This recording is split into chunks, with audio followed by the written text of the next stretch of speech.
Hi guys, welcome back to Spicy Bridge. അപ്പോൾ ഇന്ന് നമ്മൾ ഒരു അടിപൊളി തുർക്കി ഷവർമൻ്റെ റെസിപ്പി ആയിട്ടാണ് വന്നിരിക്കുന്നത്. അപ്പോൾ അതെങ്ങനെ ഉണ്ടാക്കാൻ നോക്കാം. അതിന് വേണ്ടി 500 ഗ്രാം ബോൺലെസ് ചിക്കനാണ് എടുത്തിരിക്കുന്നത്. അതിലേക്ക് 2 ടേബിൾ സ്പൂൺ തൈര്, 1 ടീസ്പൂൺ ഹോട്ട് പാപ്രിക്ക,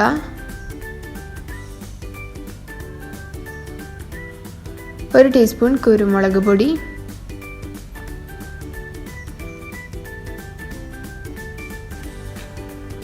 1/2 ടീസ്പൂൺ ചതച്ച മല്ലി, 1/2 ടീസ്പൂൺ ജീരകം പൊടിച്ചത്, 1/2 ടീസ്പൂൺ ജിഞ്ചർ പൗഡർ,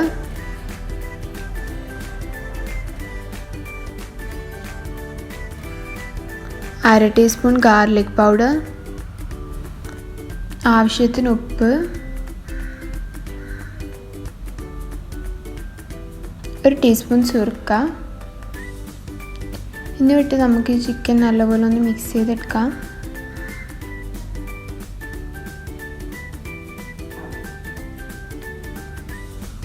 അപ്പോൾ നല്ലപോലെ മിക്സ് ചെയ്തതിന് ശേഷം നമുക്കിത് 1 മണിക്കൂർ ഫ്രീസറിൽ എടുത്ത് വയ്ക്കാം.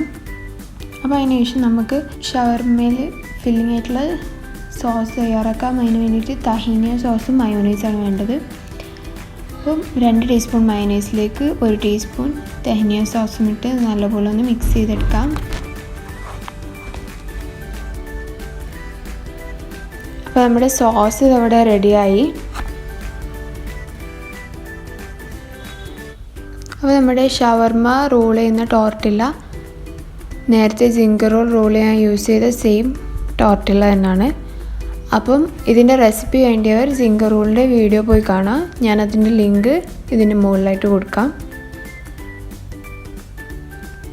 അപ്പോൾ 1 മണിക്കൂർ കഴിഞ്ഞതിന് ശേഷം നമുക്കൊരു ഗ്രിൽ പാൻ എടുത്ത് അതിൽ കുറച്ച് ഓയിലിട്ട് ഒന്ന് ബ്രഷ് ചെയ്ത് കൊടുക്കാം. കുറച്ച് ഓയിൽ ആവശ്യമുള്ളൂ ഗ്രില്ല് ചെയ്യാതുകൊണ്ട്.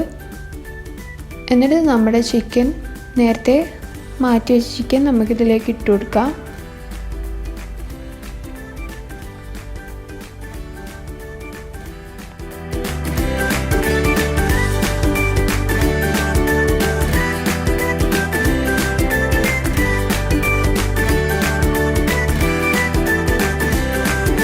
അപ്പോൾ ചിക്കൻ ഇത് ഓൾമോസ്റ്റ് റെഡി ആയിട്ടുണ്ട്. ഇനി നമുക്കിത് ചെറിയ പീസായി മുറിച്ച് കൊടുക്കാം. ഇനി നമുക്ക് ഷവർമ സെറ്റ് ചെയ്യാൻ വേണ്ടിയിട്ട് ആദ്യം തന്നെ തഹീനയും മയോനൈസായിട്ടുള്ള മിക്സ് ചെയ്ത ആ സോസ് ഒന്ന് ഇതിൻ്റെ മുകളിലായിട്ട് പുരട്ടി കൊടുക്കാം.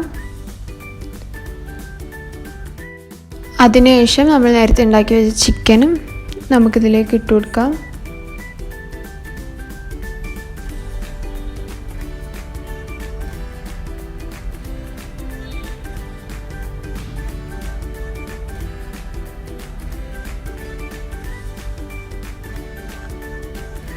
അതിനുശേഷം കുറച്ച് കസും തക്കാളിയും അതിൻ്റെ മുകളിലായിട്ട് ഇട്ട് കൊടുക്കാം.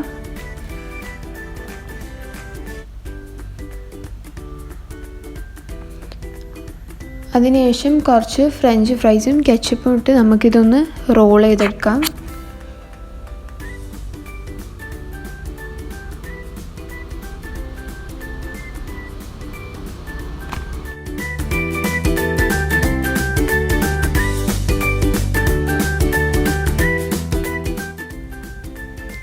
നിങ്ങൾക്ക് ഇഷ്ടമുള്ള രീതിയിൽ റോൾ ചെയ്യാം. ഞാൻ ഈ ഒരു രീതിയിലാണ് റോൾ ചെയ്തെടുക്കുന്നത്. ഇനി നമുക്കിതൊന്ന് ചൂടാക്കിയെടുക്കാം. നേരത്തെ യൂസ് ചെയ്ത അതേ ഗ്രിൽ പാനിൽ തന്നെയാണ് ഞാൻ ചൂടാക്കുന്നത്. അപ്പോൾ ഇതൊന്നുകൂടി ഒന്ന് സെറ്റാക്കി കിട്ടാൻ വേണ്ടിയിട്ട് ഒന്ന് പ്രസ് ചെയ്ത് കൊടുക്കാം. അപ്പോൾ നമ്മുടെ ഷവർമ അവിടെ റെഡി ആയിട്ടുണ്ട്. അപ്പോൾ ഈ റെസിപ്പി എല്ലാവർക്കും ഇഷ്ടപ്പെടുമെന്ന് കരുതുന്നു. വളരെ സിമ്പിളാണ്, എല്ലാവരും ട്രൈ ചെയ്ത് നോക്കണം. Please like, share and subscribe. Thank you for watching.